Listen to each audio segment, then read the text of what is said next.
Hi, word workers! We are back for another research episode, and this time, let us talk about the different qualitative research designs that may be used for your action research. For this particular discussion, we are going to use Kumar, MacDonald, and Headlam.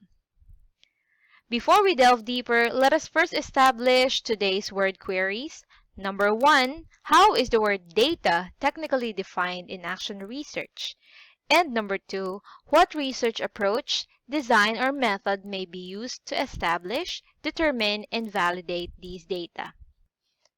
The first part of this discussion involves the foci of action research according to Kumar, or what action research is, at least according to Kumar. For him, action research involves number one, an existing program or intervention is studied in order to identify possible areas of improvement in terms of enhanced efficacy and/or efficiency. The findings become the basis of bringing about changes. This only means that an action research may start from an actual existing program or probably an ordinance in a particular community. And for the second part, your findings can become the basis of bringing about changes. So if there are glitches or probably challenges in the implementation of a particular community ordinance, then there comes the action research.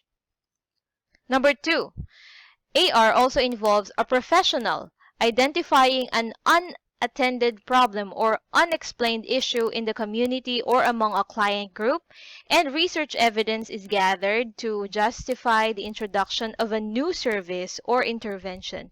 So earlier, it's the existing program that you will have to modify or change depending on the findings. But this time, this is the most common form of AR. Like there is an existing problem and then you introduce a new service or intervention. And lastly, AR can also involve research techniques that establish the prevalence of the problem or the importance of an issue so that appropriate action can be taken to deal with it. For example, if you think that mosquito-related cases should be raised to the LGU's attention, then AR can also be an answer to that, or you can relate that to action research. So now that's out of the way, let us now define the word data technically in action research. So data refers not only to statistical data but also to any information you collect. That is according to Coates in 2005. That means both the data gathering or the initial data gathering and also the result of the evaluation of the intervention are called data in action research. Number two, what research approach, design, or method may be used to establish, determine, and validate these data? So according to Burns in 2015, generally, action researchers employ qualitative techniques common in naturalistic exploratory research. Hence, today we will be discussing the different qualitative research approaches. Before we go on, let us have a short note on quantitative research and statistical treatment. Since we are talking about action research and now that we know that qualitative techniques and approaches are commonly used, let us first have a quick note on quantitative and statistical data. The techniques do not imply, however, that AR data cannot be quantified through percentages, rankings, ratings, and so on. However, using statistical calculations typical of quantitative approaches is uncommon in AR. Uncommon in AR. That is according to Burns in 2015.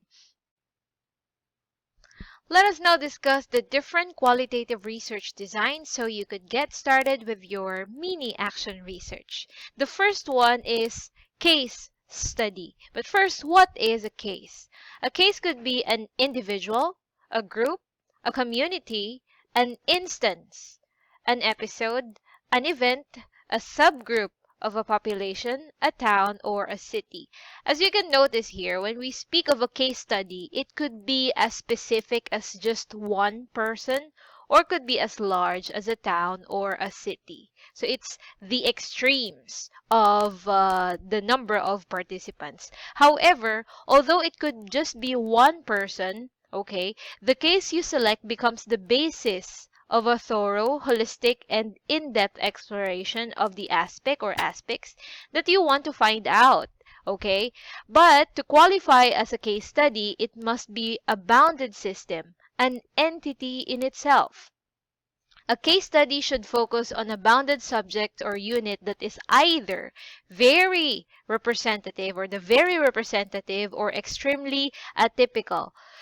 The case study is actually a design that is based upon the assumption that the case or an individual or the selected city or community being studied is atypical of cases of a certain type, and therefore a single case can provide insight into the events and situations prevalent in a group where the case has been drawn.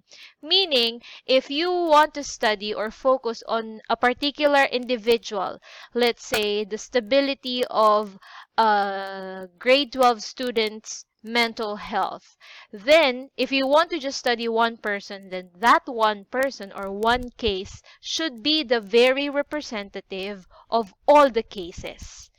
Okay, of all the cases. Or it could be a case which is very unique among all the cases.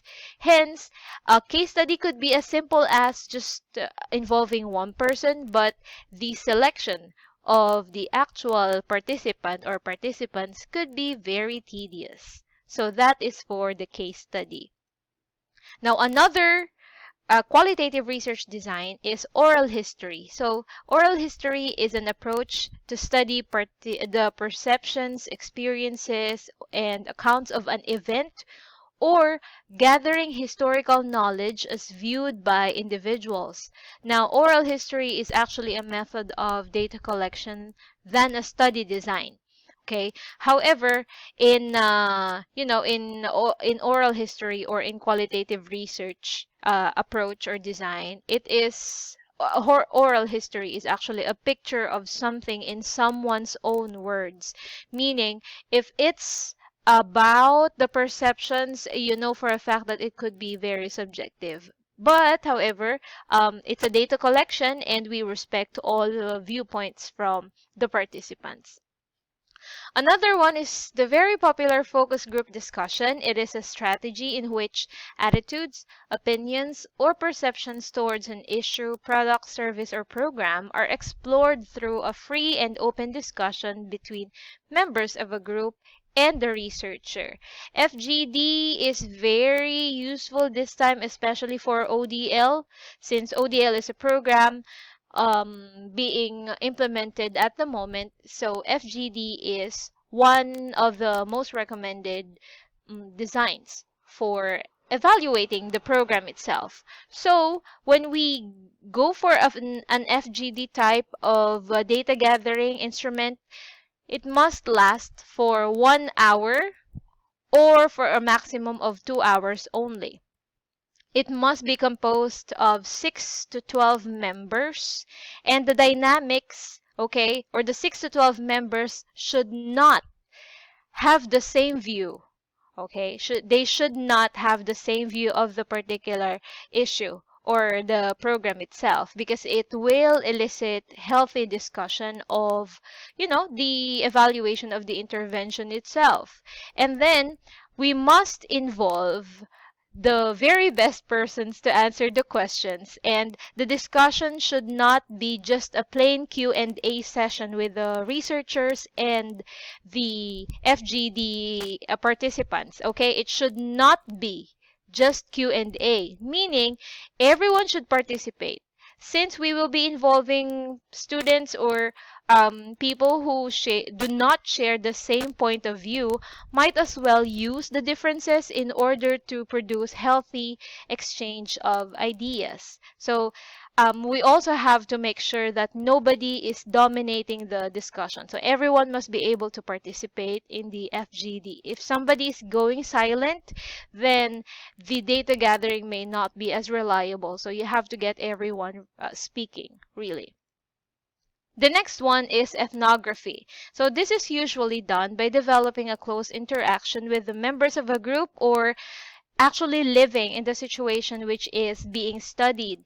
This one is called participant observation or observation, just plainly observation. It is another strategy for gathering information about social interaction or a phenomenon. So social interaction, because you will be the researchers will be the first ones to experience the community itself. Now, ethnography. What qualifies as an ethnography? Ethnography or observation is actually a mix of the different techniques. Example, these techniques involve informal interviews, direct observation, participation in the life of the group, collective discussions, analysis of personal documents produced within the group, self-analysis, and life histories, notes, diaries, and transcripts are often kept, and the observation method can generate a lot of written material which the investigator must synthesize. So it's a synthesis of all the techniques that you will be employing while you are living in the actual community. However, a note for ethnography, it is actually impossible to repeat, or it has a very low replicability, and reliability can be further questioned in terms of the extent to which the presence of the observer actually changes the behavior of those being studied. We have this notion that we somehow act quite abnormal if we are under observation. I mean, I think I can relate to that. However, if the reliability is in question, the researcher's burden is to really observe the chosen community from several months, that is 6 months, to many years of observation. But just a short note, since this is quite familiar with the lesson on ethics, you still have to remind the research participants that they are being observed. So we also remember the case of the ethnography in our discussion of research ethics. So that's for ethnography. Another one is reflective journal log. This design entails keeping a reflective journal log of your thoughts as a researcher. Whenever you notice anything, talk to anyone, participate in an activity, or observe something that helps you understand or add to whatever you are trying to find out. So my question is, can this reflective journal log be used as a standalone data gathering procedure in qualitative research? Standalone meaning it's the only basis for conclusions and findings, do you think? Five, four, three, two, one. And the answer is these reflective records can then become the basis of your findings and conclusions. Yes, that is correct. However, you can have a reflective journal log as the only method of data collection, or it can be used in combination with other methods such as interviewing, group interviews, or secondary sources, meaning triangulation. Next, we have the social survey, the questionnaire-based method of research that can produce both qualitative and quantitative information depending on how the questions are structured and analyzed. So, social survey in the case of quantitative research is just questionnaire, okay? Questionnaire-based method. Now, social survey, because it entails getting codes or descriptions and not necessarily Likert scales. Um, just to share, QSR, NUDIST, and NVivo are it's like the treatment for, for qualitative responses for the social survey. So that's just a chunk of knowledge. We define a social survey as one where less statistical rigor is required, where sample sizes are not as large, and with results not expected to be significant of the wider population. So a social survey may actually have a great focus on collecting rich and detailed qualitative data. If your respondents are up for the challenge of really giving you the essay part of the responses, that is. We also have interviews. It is used to obtain the interviewees' perceptions and attitudes to the issues. There are different styles and types of interviews that will be explained in a separate video. And lastly, we have workshop. It is a group-based method of research in which there is an emphasis on activity-based interactive working. That is the reason why if it's a seminar workshop, you're expected to produce an output at the end of the seminar, and that output can be used as data, which validates whether the seminar is effective or not.